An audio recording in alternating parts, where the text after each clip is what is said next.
Well, good afternoon, everyone. Sunderland back-to-back winners here at the Stadium of Light. 2-1 on Friday last week, 2-1 this afternoon as well. Speaking to a few people coming down as well, Danny, they were very happy to see Sunderland come out and with another victory, and of course, getting back to winning ways here at the Stadium of Light as well.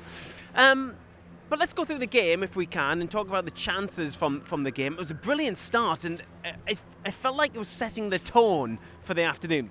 It didn't transpire that way, though, did it? No, it didn't. No, but for 20, 25 minutes, we were excellent. As you say, off to a flyer, early goal, couple of minutes on the clock, and then you thought, well, that's going to be it. Can we continue and go and get the second and maybe the third? But didn't pan out like that, and we're not making it easy for ourselves in games, if we're honest. I think Cardiff come back into it, half an hour mark or so, had a little 5-10 minute spell, and then obviously we concede again. I think that'd be the concern for me at this moment in time, is where teams aren't really dominating us and having a lot of possession in our third. Yeah.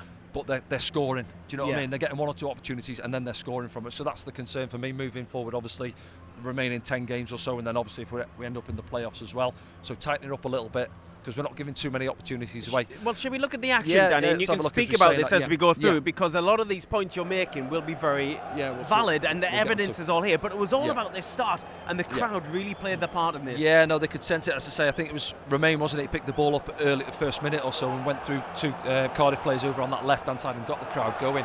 And then from here, they caused the problems themselves, to be honest. Yes, everybody wants to play out these days, but they're not really set. It goes into the left-hand side there, and he forces it with his weaker right foot, isn't he? That's some finish as well, isn't it? Yeah, but he knows he's got a yard, and he's confident at this moment in time. He's back starting games as well.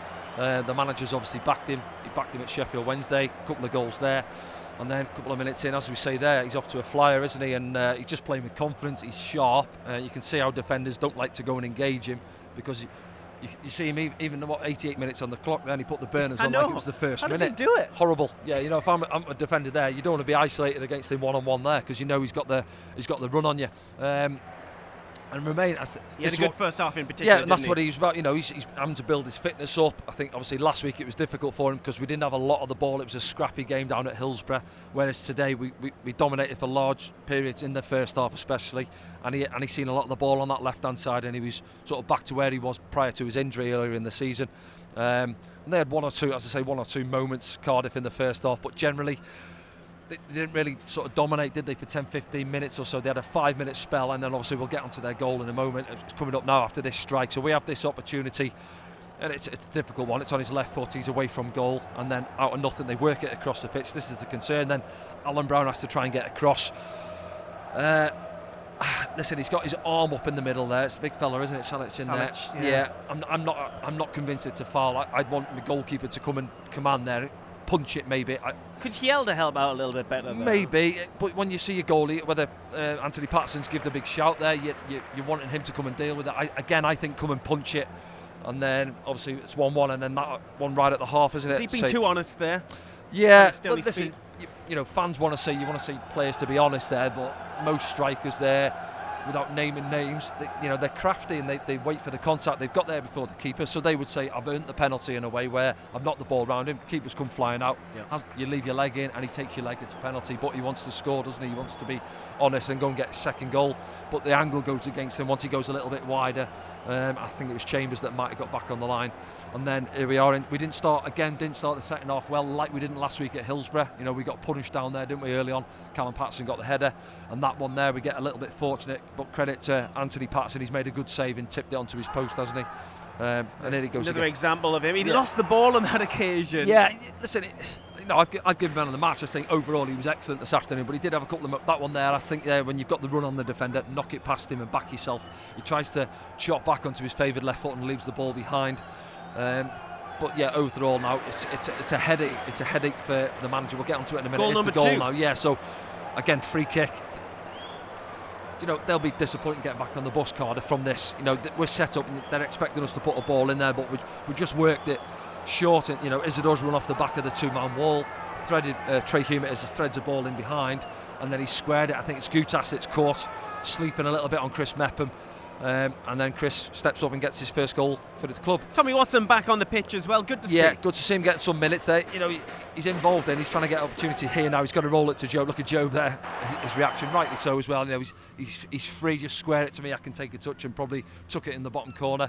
But Tommy's back out there. You know, he's been out for a while. He's excited. He wants to see some of the ball and he wants to get himself a goal.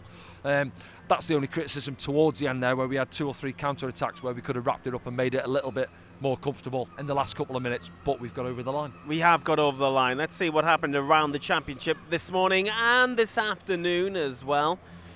Looking down at the scores, let's start with Norwich 1, Oxford City 1, Coventry City 3, Stoke City 2, Watford 1, Millwall 2, Bristol City 1, Hull City 1, Burnley 4, Luton Town 0, Derby County 2, Blackburn Rovers 1, Plymouth Argyle 0, Sheffield Wednesday 3, Sheffield United 1, Preston North End 0, Swansea City 1, Middlesbrough 0, West Brom 1, Queen's Park Rangers 0. Let's see what that does to the EFL Championship. Well, it probably doesn't change much at the top, with Leeds United still to play this weekend as well. But Sunderland had to win to keep within that margin they are in. Looking down the table, that gap to Bristol City now has increased slightly as well. But West Brom, they won today as well. They're in 6th at the moment under Tony Mowbray. Let's have a look at the bottom, because that result today leaves Cardiff looking for wins just above the relegation zone. It was 5 points before today. It's cut down to 4 now with Derby County's win. Yeah. They go above Luton Town, which is staggering, really. Yeah, no, you're looking at them two at the bottom, 3-0 and 4-0 defeat. So I think it's curtains for them. I do. I think back-to-back relegations for Luton. I can't see them getting out of it. Struggling, obviously not scoring goals. Well, and 5 points now, shipping goals for fun. Yeah, and Plymouth as well. Stoke are right amongst it as well, aren't they, at the moment? Yeah, they're not level with points with Cardiff. I expected Mark Robbins to go in there. You know, great job at Coventry, and I thought he'd go in there and get them going, and they'd finish, 15th, 14th, something like that. But they're really struggling to get out of it. As you say, there's that 4 points, isn't there, to Cardiff at this moment in time. Have I seen enough from Cardiff? You know, they've had a few moments there. I watched them against Burnley on Tuesday night as well.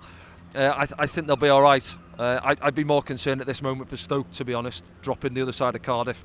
But it's a massive boost for Derby, isn't it? And as I say, John Eustace against his former side there to go and get a result. But if I'm honest, I think it's those 3 there which will go between now and the end. There's 10 games or so to go. 10 games left, Danny. Yeah. So I think it's going to be those. And on Hull, to be fair, have pulled it around a little bit. Obviously, picked up the 3 points here, and they've had a couple of good results since. So, all to play for down the bottom. 10 games left. Let's have a look at maybe what you've been saying on the hashtags. We've got 2. This one's from Justin.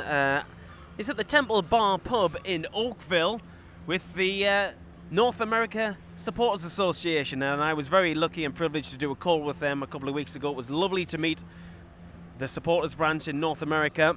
He says, are we wasting Chris Rigg by playing him in the right wing? Needs to play centrally, surely. But he had to come on because we lost Patrick early on. I mean, Patrick got an assist this afternoon. I didn't really notice that until we watched the highlights back there. And then we didn't see much of him after that, because very early on, about 10 or 12 minutes into the game, we lost Patrick through an injury. We hope he's okay. We hope it's a speedy return for Patrick. But Chris had to come on and do a job. Yeah, I think the point he makes there, Chris hasn't played out on the right really this season. He generally plays in that sort of number 8 where Alan Brown's obviously come in and sort of taken his place in the last couple of games. But I don't think Chris will play out there too often. It was sort of coming in and stepping in to do a job. He could have went with Isidore, brought him on, maybe moved Mayenda out there, tweaked it 1 or 2 others, but he felt, Chris is the right man to bring on at that stage in the game.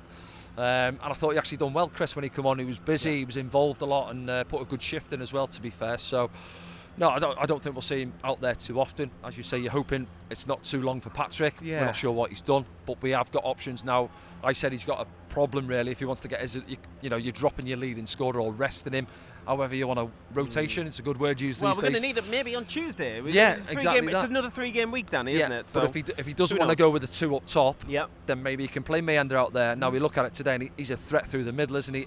The problem you've got, if you move Mayenda out to the right-hand side, you're narrowing the pitch for him, really, aren't you? To get what I'm saying, because you're cutting the pitch off in terms of using him up against the touchline out here. So I'm sure that's something they're gonna weigh. You're watching out for the Seagulls again. Seagulls in here. Let's move on to the next Ask Danny, if we can. I'm scared now. Jackson's been in touch. Would you like to see Isidore and Meander start together up front?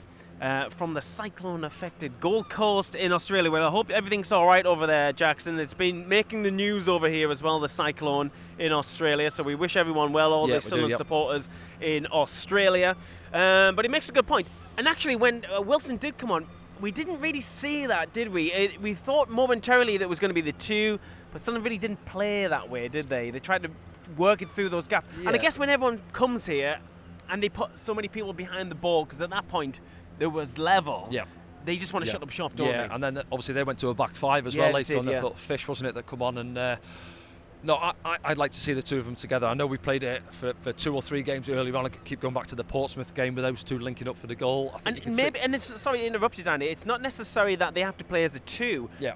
Meander links up well with just drop it in the pocket. Yeah, exactly. I know, again, I always say, don't know, people get fixated with formations. Yes, generally you can set us up as a 4-4-2, but then what's to say one of them can't drop off, drag a centre back in with you, play on the back of the defensive midfielder as well. So there's options there. You can play the two of them, and if one of them wants to drop in, you're asking the centre back a question. Well, do you want to come in there with me? And if you don't, I'll receive it, and then I'm squaring you up, and then as you've seen with him today, Meander, if he receives a ball in a pocket of space and then you're giving him the option to run at you, it's not ideal for centre-backs. Doing that time and time again in the second half. He was, Meander. You know, a couple of the centre-backs looked like they were running in treacle there. Bagan was on a yellow at that point as well. Knocked it round and running the other side of them, and he looked fresh, didn't he, going into it? Yeah, he was doing that with Fish, who came on as well, you know. So, what a player, what a man of the match as well for Eliza Meander. I think that's pretty much it for us this afternoon. We're going to look forward. Next game is on Tuesday evening, back out here, which is why the ground staff are back out with the mowers. Pitch looked pretty good this afternoon as well. Lovely, excellent. Lovely day. Sunderland back in action, 7:45. Preston North End come here. 7:45 kickoff means we'll be on air from 7 p.m. and you can buy your matchday streaming passes right now for that. We'll see you very soon.